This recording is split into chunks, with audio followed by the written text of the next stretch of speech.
আমরা প্রায়ই দেখি ভাবি যে একই পরিবারের ভাই বোনেরা দেখতে কখনো খুব একরকম আবার কখনো বেশ আলাদা হয় কেন? বা ধরুন আম গাছ থেকে তো আম গাছই হয়, অন্য কিছু তো হয় না। হ্যাঁ, এই সব কিছুর পেছনেই তো কাজ করছে বংশগতি, মানে হেরিডিটি। ঠিক। আজ আমরা এই বংশগতির রহস্য নিয়ে একটু গভীরে যাব। কিভাবে বৈশিষ্ট্যগুলো এক প্রজন্ম থেকে পরের প্রজন্মে যায় সেটা বোঝার চেষ্টা করব। হুম।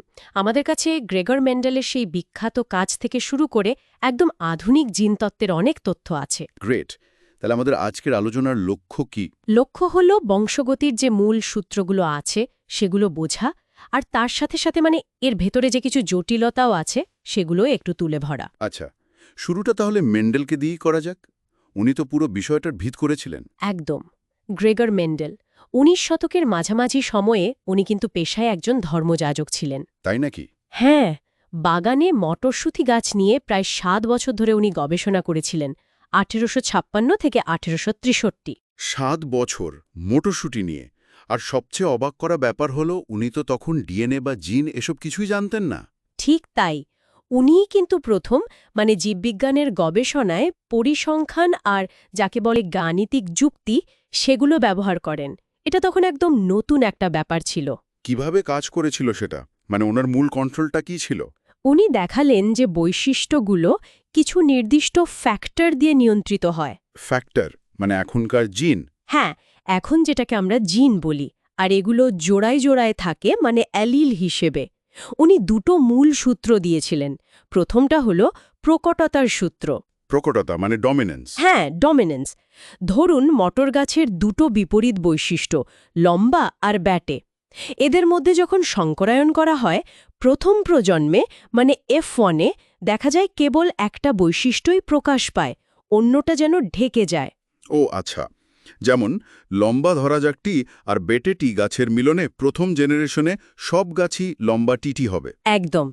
এখানে লম্বা বৈশিষ্ট্যটা ব্যাটেটার ওপর প্রকট। ইন্টারেস্টিং। কিন্তু ওই লম্বা গাছগুলো যখন নিজেদের মধ্যে পরাগায়ন করে তখন কি হয়? বেটে বৈশিষ্ট্যটা কি হারিয়েই যায়? না, এখানেই আসে দ্বিতীয় সূত্রটা, পৃথকীকরণের সূত্র বা ল অফ সেগ্রিগেশন। সেটা কি রকম? সহজ করে বললে, যখন গ্যামেট বা জনন কোষ তৈরি হয় তখন ওই যে ফ্যাক্টরের জোড়াটা ছিল টি বা টি, ওরা আলাদা হয়ে যায়। প্রত্যেক গ্যামেটে টি বা টি যে কোনো একটা যায়। আচ্ছা। ফলে F1 প্রজন্মের ওই লম্বা গাছগুলো যখন নিজেদের মধ্যে পরাগায়ন ঘটায়, পরের প্রজন্মে F2-তে বেটে গাছও ফিরে আসে। তার বৈশিষ্ট্যগুলো মিশে যায়নি, শুধু একসাথে ছিল। ঠিক তাই। আর ফলাফলটাও খুব নির্দিষ্ট ছিল। উনি গুণে দেখলেন প্রতি ৩টে লম্বা গাছের জন্য প্রায় একটা বেটে গাছ পাওয়া যাচ্ছে, 3.1 অনুপাত। এটা হলো ফিনোটিপিক অনুপাত, বাহ্যিক বৈশিষ্ট্যের অনুপাত। আর জিনগত গঠন জিনোটাইপ? জিনোটাইপিক অনুপাতটা ছিল 1:2:1, একটা বিশুদ্ধ লম্বা টিটি, দুটো সংকর লম্বা টিটি আর একটা বিশুদ্ধ বেটে টিটি। উনি কিন্তু খুব সাবধানে বিশুদ্ধ লাইন বা ট্রু ব্রিডিং লাইন ব্যবহার করেই এই পরীক্ষাগুলো করেছিলেন। কিন্তু সব বৈশিষ্ট্যই কি এরকম সরল? সবসময় কি একটা অ্যালিল অন্যটার উপর পুরোপুরি প্রকট হয়?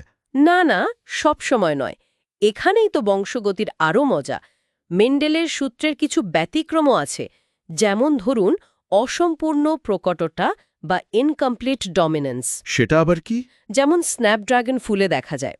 একটা লাল ফুলের আর জাতের সাথে যদি একটা সাদা ফুলের আর জাতের মিলন ঘটানো হয়, তাহলে F1 প্রজন্মে কিন্তু লাল বা সাদা হয় না, তাহলে কি হয়? গোলাপি ফুল হয়। লাল বা সাদা কোনোটাই পুরোপুরি প্রকট নয়, একটা মাঝামাঝি বৈশিষ্ট্য প্রকাশ পায়। বাহ! তার এখানে ফিনোটাইপ আর জিনোটাইপ অনুপাত দুটোই 1:2:1 হবে? একদম ঠিক। লাল, গোলাপি আর সাদা ফুল পাওয়া যায় 1:2:1 অনুপাতে। দারুণ তো। আর একটা ধারণার কথাও শোনা যায়, সহপ্রকটতা বা কোডমিনেন্স। হ্যাঁ, সহ-প্রকটতা। এখানে দুটো অ্যালিলই সমান শক্তিশালী। দুজনেই একসাথে নিজেদের প্রকাশ করে, কেউ কাউকে ঢাকতে পারে না। এটার কোনো উদাহরণ আছে? অবশ্যই। মানুষের ABO ব্লাড গ্রুপ এর খুব ভালো উদাহরণ। এখানে জিন আই এর ৩টে অ্যালিল আছে, IA, IB আর I। 3টে অ্যালিল? হ্যাঁ, আইএ আর আইবি দুটোই আইয়ের উপর প্রকট। কিন্তু যখন আইএ আর আইবি একসাথে থাকে, মানে ধরুন জিনোটাইপ হলো আইএ আইবি, তখন তখন কি হয়, এ নাকি বি? দুটোই তৈরি হয় এবি ব্লাড গ্রুপ। এখানে এ অ্যান্টিজেনও তৈরি হয়, বি অ্যান্টিজেনও তৈরি হয়। দুটো অ্যালিলই সমানভাবে প্রকাশিত। এটা কিন্তু আবার মাল্টিপল অ্যালিলেরও উদাহরণ, কারণ একটা বৈশিষ্ট্যের জন্য দুটোর বেশি অ্যালিল আছে। ও আচ্ছা, তাহলে ব্লাড গ্রুপ একই সাথে সহপ্রকটতা আর মাল্টিপল অ্যালিলের উদাহরণ। ঠিক। ভাবুন, এই ব্যাপারটা না জানলে রক্ত সঞ্চালনের মতো বিষয়গুলো কত কঠিন হতো। সত্যি। আচ্ছা, মেন্ডেল যে এই ফ্যাক্টর বা জিনের কথা বললেন, এগুলো আসলে থাকে কোথায়? এই ধারণাটা কিভাবে এলো? মেন্ডেলের কাজটা তো বেশ কিছুদিন অনেকটা অগোচরেই ছিল। পরে যখন ১৯০০ সাল নাগাদ বিজ্ঞানীরা আবার ওনার কাজ খুঁজে পেলেন, তখন কোষবিদ্যাও অনেক এগিয়ে গেছে। মাইক্রোস্কোপে কোষ বিভাজন দেখা যাচ্ছে তখন। হ্যাঁ, ওয়াল্টার সাটন আর থিওডোর বোভেরি নামে দুজন বিজ্ঞানী প্রায় একই সময় খেয়াল করলেন যে কোষ বিভাজনের সময় ক্রোমোজোমগুলো যেভাবে আচরণ করে, মানে জোড়ায় থাকে, গ্যামেট তৈরির সময় আলাদা হয়ে যায়। সেটা তো মেন্ডেলের ফ্যাক্টরের আচরণের সাথে মিলে যাচ্ছে। একদম ঠিক। এই সমান্তরাল আচরণ দেখেই তারা প্রস্তাব করলেন যে জিন আসলে ক্রোমোজোমের ওপরেই বসে থাকে। এটাই বংশগতির ক্রোমোজোম তত্ত্বের শুরু। আর এই তত্ত্বের পরীক্ষামূলক প্রমাণ কে দিলেন? সেটা দিলেন থমাস হান্ট মর্গান। উনি ফলের মাছি বা ড্রসোফিলা নিয়ে অসাধারণ সব কাজ করেছিলেন। ফলের মাছি কেন? কারণ ওদের জীবনচক্র খুব ছোট, অনেক অপত্য তৈরি করে, আর ওদের ক্রোমোজোমগুলো বেশ স্পষ্ট। মর্গানি প্রমাণ করেন যে জিন ক্রোমোজোমে থাকে, আর উনি আমাদের লিঙ্কেজ আর রিকম্বিনেশনের ধারণা দেন। লিঙ্কেজ আর রিকম্বিনেশন একটু বুঝিয়ে বলবেন? লিঙ্কেজ হল একই ক্রোমোজোমে থাকা জিনগুলোর একসাথে পরের প্রজন্মে যাওয়ার প্রবণতা, মানে ওরা যেন একসাথে জুড়ে থাকে। আর রিকম্বিনেশন মানে হল ওই লিঙ্কেজ ভেঙে গিয়ে জিনের নতুন কম্বিনেশন তৈরি হওয়া। এই রিকম্বিনেশনে কিন্তু প্রকরণ বা ভ্যারিয়েশন তৈরিতে সাহায্য করে। এই প্রকরণ বা ভ্যারিয়েশনের আরেকটা বড় কারণ তো মিউটেশন, তাই না? অবশ্যই, মিউটেশন বা পরিব্যক্তি।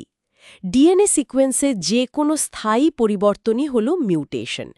এটা খুব ছোট হতে পারে, একটা মাত্র বেস পেয়ারের পরিবর্তন, যাকে বলে পয়েন্ট মিউটেশন। যেমন সিকল সেল অ্যানিমিয়া। হ্যাঁ, ঠিক। আবার বড়সড় পরিবর্তনও হতে পারে ক্রোমোজোমের গঠনে। এই মিউটেশনই কিন্তু নতুন অ্যালিল তৈরি করে, যা ভ্যারিয়েশনের মূল উৎস। আর লিঙ্গ নির্ধারণ, সেটাও তো বংশগতির অংশ। একদম। বিভিন্ন জীবে লিঙ্গ নির্ধারণের পদ্ধতিও বেশ বৈচিত্র্যময়। যেমন মানুষে XY পদ্ধতি, মহিলাদের ক্রোমোজোম XX, পুরুষদের XY। মানে শুক্রাণু ঠিক করে দেয় সন্তানের লিঙ্গ কী হবে। আর পাখিদের ক্ষেত্রে? পাখিদের ক্ষেত্রে আবার উল্টো, ZW পদ্ধতি, পুরুষ পাখি ZZ আর স্ত্রী পাখি ZW। এখানে ডিম্বাণু ঠিক করে লিঙ্গ। আবার মৌমাছিদের হ্যাপ্লোডিপ্লয়েডি আছে, সেটাও খুব ইন্টারেস্টিং। বাহ, কত বৈচিত্র্য! আচ্ছা, এতক্ষণ তো আমরা স্বাভাবিক প্রক্রিয়াগুলো নিয়ে কথা বললাম, কিন্তু যদি এই জিন বা ক্রোমোজোমে কোনো গণ্ডগোল হয়, তখনই তো জিনগত রোগ বা জেনেটিক ডিসঅর্ডার হয়। হ্যাঁ, এই ডিসঅর্ডারগুলোকেও মোটা দাগে দুটো ভাগে ভাগ করা যায়। কিছু হয় একটা মাত্র জিনের মিউটেশন বা পরিবর্তনের জন্য। এগুলোকে বলে মেন্ডেলিয়ান ডিসঅর্ডার। যেমন হিমোফিলিয়া, বর্ণান্ধতা, থ্যালাসেমিয়া, সিকেল সেল অ্যানিমিয়া। এগুলো নির্দিষ্ট প্যাটার্নে বংশপরম্পরায় ছড়ায়, যা পেডিগ্রি অ্যানালিসিস করে ধরা যায়। আর অন্য ভাগটা? অন্যগুলো হলো ক্রোমোজোমাল ডিসঅর্ডার, মানে এখানে সমস্যাটা পুরো ক্রোমোজোমের সংখ্যা বা গঠনে। ও, যেমন ডাউন সিনড্রোম? ঠিক। ডাউন সিনড্রোমে ২১ নম্বর ক্রোমোজোম দুটো না থেকে ৩টে থাকে, ট্রাইসোমি। আবার টার্নার সিনড্রোমে XO, একটা X ক্রোমোজোম কম থাকে। ক্লাইনফেল্টার সিনড্রোমে XXY, একটা X ক্রোমোজোম বেশি থাকে। এগুলোর প্রভাবও বেশ ব্যাপক হয়। বুঝলাম। তাহলে আজকের আলোচনাটা যদি একটু গুছিয়ে বলি, বংশগতি কিছু নির্দিষ্ট নিয়ম মেনে চলে, যা মেন্ডেল আমাদের শিখিয়েছেন। কিন্তু তার বাইরেও অনেক কিছু আছে: অসম্পূর্ণ প্রকটতা, সহপ্রকটতা, লিঙ্কেজ, রিকম্বিনেশন, মিউটেশন। এগুলো বিষয়টাকে আরও জটিল আর আকর্ষণীয় করে তুলেছে। একদম। আর এই সব জিনগত তথ্যের ধারক ও বাহক হল ক্রোমোজোম। মেন্ডেলি সূত্র থেকে শুরু করে আজকের মলিকিউলার জেনেটিক্স পর্যন্ত এই পুরো যাত্রাপথটাই অসাধারণ। সত্যিই তাই। আর শ্রোতাদের জন্য একটা প্রশ্ন রেখে যায়। আমরা তো দেখলাম একটা জিন কিভাবে একটা বৈশিষ্ট্য নিয়ন্ত্রণ করে, বা অনেকগুলো জিন মিলে কিভাবে একটা জটিল বৈশিষ্ট্য তৈরি করে। কিন্তু উল্টোটা কি হতে পারে? মানে একটা মাত্র জিন কি একসাথে অনেকগুলো বৈশিষ্ট্যকে প্রভাবিত করতে পারে? এই ঘটনাটাকে বলে প্লিওট্রপি। ভাবার মতো বিষয় বটে। হ্যাঁ। আবার ধরুন মানুষের উচ্চতা বা গায়ের রঙের মতো বৈশিষ্ট্যগুলো, এগুলো তো একটা জিন দিয়ে নিয়ন্ত্রিত হয় না, অনেকগুলো জিন একসাথে কাজ করে। এটাকে বলে পলিজেনিক ইনহেরিটেন্স। এই বিষয়গুলো আমাদের মনে করিয়ে দেয় যে বংশগতির আপাত সরল নিয়মের ভেতরেও কত গভীরতা আর জটিলতা লুকিয়ে আছে। দারুণ একটা চিন্তার খোরাক দিয়ে শেষ করলেন। অনেক ধন্যবাদ আপনাকে।